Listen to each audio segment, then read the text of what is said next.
Hello and welcome to the Atomic Impact Podcast, designed to help business owners and leaders with short atomic episodes to impact your business for marketing, sales, business growth, personal growth, and much, much more. I'm your host, Jason Osborn, and I'm looking forward for your business and life to be positively impacted by this podcast. And as a thank you, just for listening, I'd like to give you free access to my LinkedIn mini course to help you get on the right track with LinkedIn to generate high quality leads without being spammy. All you need to do is go to www.impactforleads.com to get immediate access. Now, let's jump into today's episode. Hey guys, it's Jason Osborn here again with the Atomic Impact Podcast. And today I'm here with Charles Wolfe, and I'm very excited to be able to interview him and find out a little bit more about, obviously his last name was Wolfe, but I see some Wolf pictures behind him as well. So I'd love to hear more about the affinity towards that. But I just really excited to have him on the podcast. So Chuck, welcome. It's great to have you here, man. Thanks, Jason. I will talk a little bit about the wolf. It's a logo, and part of the name, of course, is wolf. But at the same time, wolves are very good at understanding how teamwork operates. There's Yeah. also understands how a hierarchy works. They're also capable of working alone. They mate for life, and they're very family oriented. And that is a reflection of a lot of what I care about. So I thought having the last name and the wolf as a logo was made a lot of sense for me when I first established it. Yeah, that's absolutely amazing. I love that when you can use your name and play it in with something. It's pretty cool. So, but speaking of the things that you enjoy and kind of how it ties in with all that, just real quick, tell us like what business do you have and what do you provide? What do you do? So, for a lot of years, I was focused on leadership development. I, like a lot of other people, I had a background in organization behavior. I had a counseling background early on in my career, and I was actually a family therapist. And one of the things that struck me when I was first doing therapy was that a lot of times people would show up in therapy that were senior leaders in their organizations, and I'd wonder, why are they there? I grew up as a working class person. I didn't really understand why somebody who lived in a beautiful home, had a great family, a beautiful car, the kids went to great schools. Why are you in therapy? Well, then I realized that a lot of times in organizational life, people almost like a fraternity are hazed.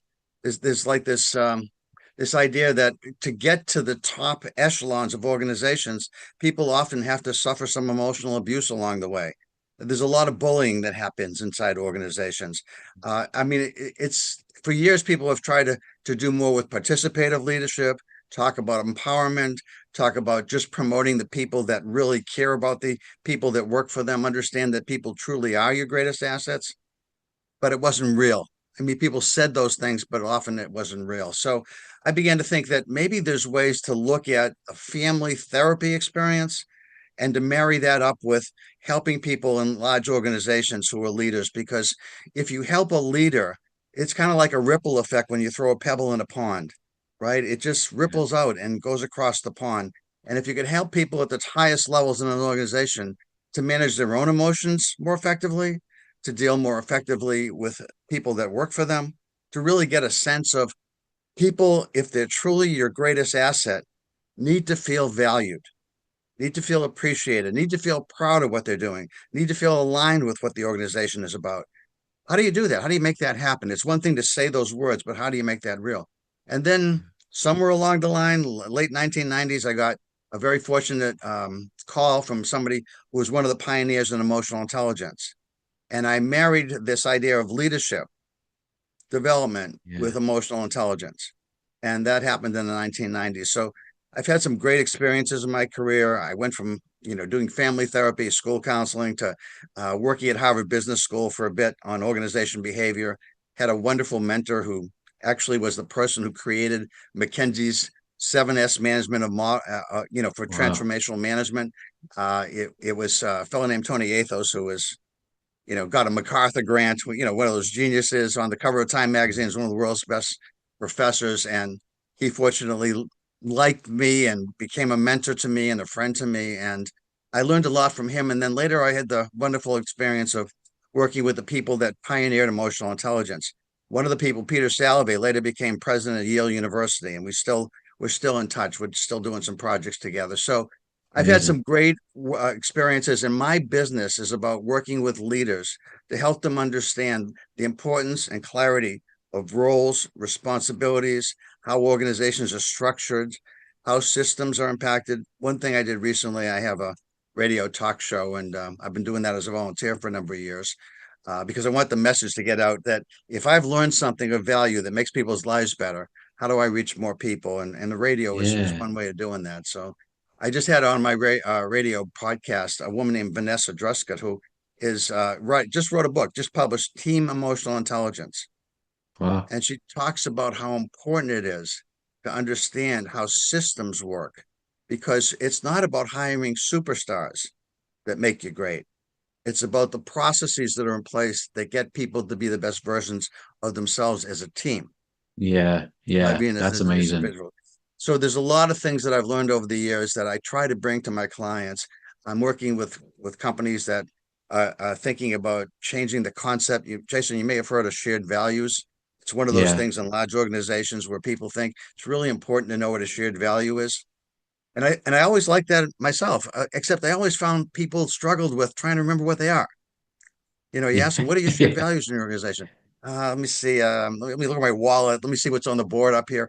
And people don't Yeah. really remember. So I thought, well, that's curious because people are spending a lot of money creating shared values. And it was at the heart of this model that Tony Gaethos helped McKinsey create years ago on the Yeah. 7S model of management. And it went from shared values. It started with superordinate goals. That's a longer story, but came shared values. And I'm working with clients now to change it to shared feelings. Okay. A quick example is if I ask you what's your shared value and you say, well, respect, I remember that's one of them. Well, that's nice. But Yeah. do you feel respected? Yeah. And as a representative of your organization, internally, externally, with customers, with the community, with your internal peers, with your team members, are you respectful? Hmm. Yeah. The change in that is dynamic and powerful. Yeah. And so I think one of the things that I got a chance to work with Peter Salovey, who became president of Yale University, uh, was to learn about how powerful emotions are and how emotions drive thoughts and behaviors. And I often think that people think about emotional intelligence, in my experience, it's very narrow definition. It's about somehow, how do I be nicer to people? And Yeah. of course, it's part of that. It is part of it, but it's also how to be smarter about what I want to Hmm. create. So if I work with you, Jason, and you're talking to me about Chuck, there's some behaviors that you need to change. Even though you're very talented, you're doing excellent on the technical side of the role we hired you for. People are struggling to work with you, and not Yeah. everybody wants to. Yeah. And I gotta get you to feel like this is important for you to recognize. We got to make that change. Yeah. You don't want me to walk away feeling like, oh, he's just saying that. That doesn't really matter. Yeah. You want Yeah. me to feel some fear that's compelling enough to get me to think if I want to stay, I got to make some changes. You also want me to Sure. feel hopeful that you're supportive of me, Yeah. Yeah. Yeah. that I'm not out now. But the idea isn't like being nice all the time. It's picking the right emotion for what you want to feel yourself and what you want Hmm. others to feel. So my business is about helping people develop leadership in the sense of systems, structures, organizational behavior, and Hmm. in the last 25, 6 years, how to be more emotionally intelligent, not just as a strategy to be nicer and kinder because it's the right thing to do, because it Yeah. will make you more profitable. You'll achieve more. Yeah. Yeah. Gallup for years wrote, engagement is this kind of important concept that if you have a highly engaged workforce, you're going to do better. You're going to be more Yeah. profitable. You're going to be more productive. Yeah. And engagement is a feeling. Yeah, it's interesting you say that because I've noticed that with a lot of companies that I've worked with, or even been employed with years ago, where they'll have the company values, but no one feels them. It's like okay, it's a pretty word, but no one feels it, which leads me into my next question. And I like asking this to everyone I have on, and what I'm curious about because I'm always looking at on this podcast, how can we help other business owners as well? If you were to be able to transport yourself back to the younger version of yourself when you were just starting off in business, what's the number one piece of advice that you would tell yourself when you were getting started? One of the things that I've learned, because I've changed, different careers, different companies, I worked on my own, worked with a lot of different customers, is Yeah. pay attention to the norms. Pay attention to the norms. I went from Harvard Business School, where I worked as an organization behavior research associate, to Exxon. I came in as a 30-year-old plus. Okay. Everybody else that came to Exxon to work started in their 20s, right out of Yeah, college, either yeah. graduate school or engineering school with a bachelor's. And I didn't get the norms, but I fortunately had a really good manager who actually apologized to me about 6 months into the job when I went to work for Exxon. He said, Chuck, I've been upset with you at times because everybody here started with Exxon, and the mistakes you're making are sort of rookie mistakes Hmm. because you're not really fitting in at times because of some of the things that you don't know about that I was saying to myself, why doesn't he know it? And then I realized you haven't been here. You came in a different way, a very unusual way into this company. And yet that message was so important to me. And it's important Yeah. because every time you join an organization, every time you work with a customer, you assume certain things that are Yeah. typical in your mind to what an organization who's in manufacturing or who is in the service industry or financial that they're going to be the same, and they're not. And Yeah. paying attention to norms. I wish I had known earlier how important it was to really pay attention to what are the accepted behaviors here. That was something I Yeah. would have told my younger self. Yeah, that's really, I think that's really key. And it's, I think it's one of those things, Chuck, where when you say it, I think some people listening to this may be like, "Oh yeah, I know that," but are they actually adhering to it? Are they applying that? And being aware of what those norms are and being able to adapt to those.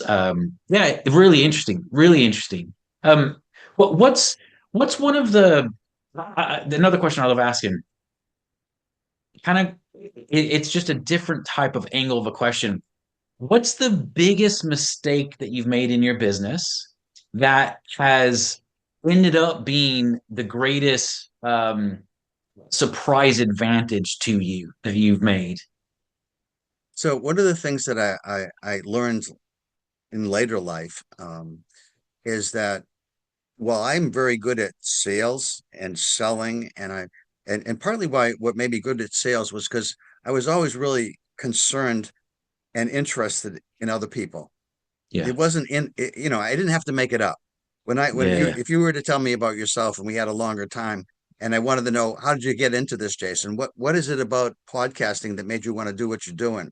How did you get started? I mean, that's the same questions you have from me if I had more time, because truly I'm curious about people and I have been for yeah. years. And the interesting thing that I learned was that the more you listen to others, the more they want to engage with you. I mean, if Mm, you seriously care about them, Dan Goleman once said that about empathy, that empathy is more than just feeling what somebody else feels. And it isn't just understanding why somebody feels the way they do. He said it's also about caring about how they feel. And I thought to yeah, myself, that's not really the definition of empathy. That's a value choice. But then I yeah. also thought to myself, but you know what? Without that, empathy doesn't really exist. I mean, I might Yeah, feel what you feel, I might understand what you feel, but if I don't care about what you feel, it doesn't really yeah, matter. yeah, And I yeah, thought that absolutely. that's really a great ad from Dan. And one of the things that I learned about myself was I'm highly empathetic. I really do get in touch with how people feel. But what I didn't understand was I didn't necessarily manage those feelings internally very well. So when I was Yeah, a therapist many years ago, I found myself at the end of the day not letting go of, hey, is that person going to hurt somebody when they go back into their family because they've been emotionally abused at work and now they're really angry? And my conversation with them helped them somewhat, but I don't know yeah, if something else is going to trigger something when they get in their house. And I worry about that. Where some of the other people who were doing therapy were like, it's 5 o'clock, it's golf time, it's cocktail time, yeah, and the yeah, day was over for them, and it wasn't for me. And I yeah, didn't learn until much later when I got involved with emotional intelligence and was able to measure my own abilities, was I had some challenges around managing my own emotions internally.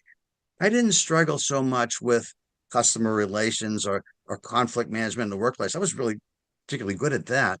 But when something with my daughters was happening at home, and they were about to do something I knew was going to be problematic for them later in life, yeah, possibly very soon. I would talk with them about that, have a conversation, and if they were said, "Thanks, Dad, that was really helpful," it was good. But if they said, nah, that's just what you believed, and I knew it was they were getting not getting it right, I didn't handle that Yeah. well. Or if somebody in Yeah. my family was sick, it spilled over into the workplace, sometimes with the clients that I had. And I Yeah. didn't know that about myself until much later. And partly Yeah. my passion around emotional intelligence is, they say psychologists go into psychology because they need help. So I didn't Yeah. really know that I needed some help emotionally, but I did, and I found that the work that I do actually has been really helpful in my own life, and Yeah. try to share that with my daughters, my friends, family, and so forth. Yeah. I love that. Yeah. It's I think as business owners, I think some people realize it, but a lot of people don't, like the actual impact that just day-to-day life has on everything. And I think the more you can be aware of it and embrace that actually, as you said, it does impact and it does have an impact on our emotions and how we interact in our business and what we do. And being able to learn how to deal with those, because from my own experience and what I've seen with others as well, is as you continue to grow in your business, the emotional challenges don't decrease, and so being able to learn how to deal with those things helps. It's very, it goes hand in hand. It's in tandem with the level of growth you can have in your business from my experience, which I think is really cool learning that you've experienced there and sharing. So that's amazing. Well, I've got just a couple more questions real quick because we're almost out of time. But if you were to sum up in like 1 to 2 sentences, what's your goals that you're wanting to achieve in your business over the next 5 years? Well, I'm hoping that more and more people learn this concept I call an emotion roadmap, which is this Yeah. idea of sometimes what I found is when smart people are stuck, it's almost always because something emotionally is happening either inside of them or they're dealing with someone and they're worried about an emotional consequence of some kind, whether it's a conflict and a tough conversation you're going to have. And I also want people to understand how powerful emotional intelligence is, and that while we often know when we're labored and we're feeling something really egregious, we're angry or enraged, Yeah. we're aware of our feelings, but we're always feeling something. It's just Mm, often in the background. And so, yeah. even for people that are very achievement oriented, they don't think this stuff matters. Think about this: emotions include feeling accountable. And Yeah.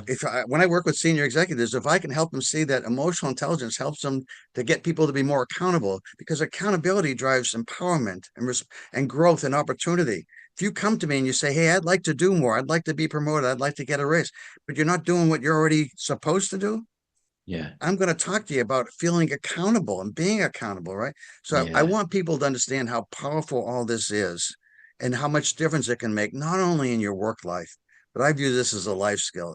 And there's some videos on my YouTube channel that if people look at, is a company I've been working with that has really been taught how to use the emotion roadmap. And they're talking at the end about how important it's been to them in their work life and their home life. Because the Yeah. more you use it, the better you get at it. And wherever Yeah. you're having some emotional challenges, I encourage people to use it there because that's where it's going to matter most. And you're going to see the Yeah. real benefit. That's amazing. I love that. I love that. Well, my second to last question to you, and this is just my own curiosity because of what I do in my business. I love LinkedIn. I teach everything about LinkedIn. I coach people all over the world around LinkedIn, and obviously we're connected on LinkedIn. And so, what is something that you love that you would love to achieve more on LinkedIn? What's something that you like about it? So you'd love to achieve more with it? Well, I'm working with somebody that's promoting my brand right now, and I'd like to. So sometimes I think I've got some really unique insights into how to Mm, deal with emotionally challenging situations in the workplace, and I will put that out there. But I don't necessarily get the intense volume, and I'm not yeah. driven to have like number. It's not about numbers. It's about people really getting some valuable learning and insights that make life better for them. My mission and what Yeah. I've tried to do, and why I'm still working at this, is because I'm good at it, and I make people who work with me, I make their lives better if Yeah. they really learn what I'm trying to teach them, life gets better for them in a very meaningful way. Yeah. I love that. I love that. Well, I want you to just share how people can get in contact with you because what you're sharing is so helpful and impactful to be able to help businesses. And I think more and more people are understanding that more so now than ever.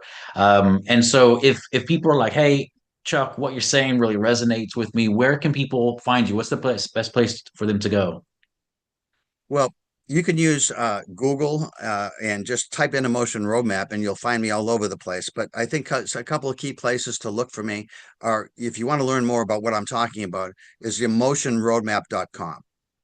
Not emotional.